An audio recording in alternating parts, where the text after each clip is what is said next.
Halo, selamat sore para VTuber Indonesia. Berjumpa kembali dengan saya Luis dari channel VTube Internasional. Salam VTuber. Oke, Bapak Ibu sekalian, pada kesempatan hari ini saya akan mengulas kembali terkait pertanyaan yang sangat sering ditanyakan kembali kepada kami di channel baik Telegram maupun channel VTube kami, yaitu apa? Mengenai cloning. Apa itu cloning dan juga apa dampaknya dan apa resikonya daripada cloning. Saksikan baik-baik video saya ini. Oke, Bapak Ibu sekalian, ya, kita mengenal sering kata cloning. Cloning itu artinya adalah menggandakan aplikasi yang ada, ya. Nah, Bapak Ibu sekalian, banyak di YouTube Bapak Ibu bisa lihat ada beberapa member, atau saya bilang member benar YouTube, tetapi dia oknum, ya. Artinya members kita tahu tidak semuanya adalah orang yang jujur. Ada juga member yang nakal, yang mana mereka membuat aplikasi atau memodif aplikasi sehingga semua aplikasi VTube di-cloning, bahkan kadang-kadang sangat keterlaluan, bukan hanya 4 maksimal, tapi di-cloning sampai puluhan, bahkan sampai dengan ratusan. Nah, apa akibatnya? Sebelum kita bicara akibat, Bapak Ibu sekalian, Bapak Ibu harus ngerti bahwa di-cloning oleh aplikasi di handphone, ingat, sistem kita dari VTube bisa membaca terkait dengan adanya cloning. Kenapa bisa dibaca? Karena setiap handphone itu pasti mempunyai adalah IP address atau MAC address-nya itu ada. Ya, bukan IP address-nya dari internet, tetapi MAC address setiap handphone itu ada. Satu. Yang kedua, serial number di handphone pasti ada. Yang ketiga, ada yang disebut dengan IMEI, dan itu ada di handphone semua. Pada waktu Bapak Ibu connect ke aplikasi VTube, maka akan terbaca semua datanya itu.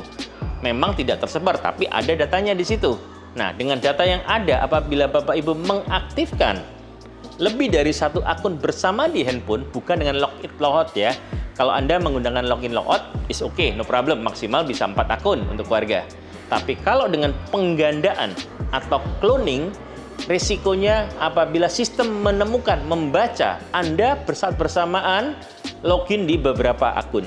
Ya, kenapa? Karena pada waktu di cloning semua aplikasinya itu berjalan, terbaca, karena dia tidak bisa otomatis, sehingga kelihatan bahwa dari nomor IP address, MAC address ini, serial number ini, IMEI ini, ada berapa akun yang jalan bersamaan dengan waktu jam yang sama. Itulah yang terbaca oleh sistem. Nah, dengan adanya sistem itu terbaca dan perusahaan mengerti, dan itu merugikan perusahaan karena Anda mengcloning dengan tujuan apa? Pasti kepingin punya referral sebanyak-banyaknya. Dengan hanya jalan lebih mudah, tapi Anda kepingin secepatnya mendapatkan banyak poin dari beberapa akun. Dan itu adalah akun yang dibilang fake. Karena rata-rata yang ditemukan, kalau orang menggandakan sampai puluhan akun, pasti yang dipakai untuk nick-nya palsu. Artinya dia entah dengan membodohin sistem dengan menggantikan nomornya, ataukah dengan memakai ID-nya orang yang tidak diketahui, diambil comot, dan itu pelanggaran secara hukum. Bapak Ibu sekalian, kalau menggunakan nick orang itu hukumnya pidana, Bapak Ibu, bukan hanya pidana perdata. Hati-hati ya. Itu kalau yang bersangkutan memprotes dan bisa memperkarakan, Bapak Ibu bisa kena. Ya, maka saya bilang hati-hati, jangan pakai nicknya orang tanpa seizin yang bersangkutan, karena itu termasuk pemalsuan nama, ya, dan itu hukumnya adalah hukum pidana, ya, dan bisa diperkarakan secara lebih lanjut oleh kepolisian. Oke, nah saya lanjut lagi. Jadi kalau tadi akunnya tadi bersamaan, maka Bapak Ibu apabila terdeteksi oleh sistem, resikonya adalah semua akun dalam handphone Bapak Ibu semuanya akan dihanguskan. Apa yang Bapak Ibu sudah capek atau sudah rintis, mengumpulkan VP bersusah payah, maka dalam sekejap akan hangus semuanya karena di-ban oleh perusahaan. Itu adalah resiko. Kembali saya sebagai leaders hanya bisa menyampaikan ke Bapak Ibu, itu hidup pilihan. Mau ngambil cara cepat dan ada resiko tinggi, atau mau cara normal yang lebih aman. Kalau Bapak Ibu memilih cara cepat dan itu berisiko, itu pilihan Anda.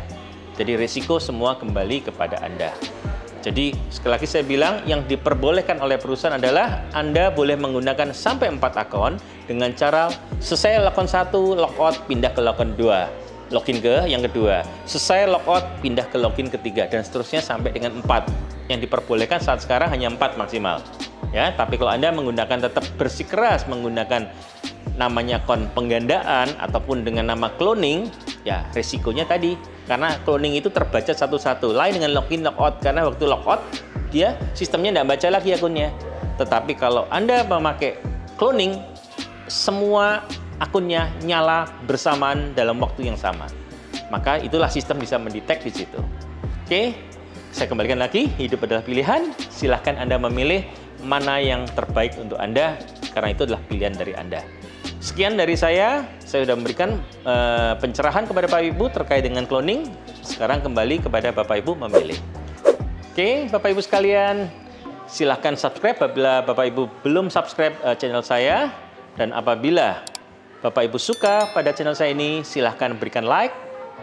Dan Bapak Ibu boleh share video saya bila bermanfaat bagi Bapak Ibu sekalian atau member Bapak Ibu dan bisa membantu memberikan edukasi kepada teman-teman VTuber sekalian. Oke, terima kasih. Bye-bye.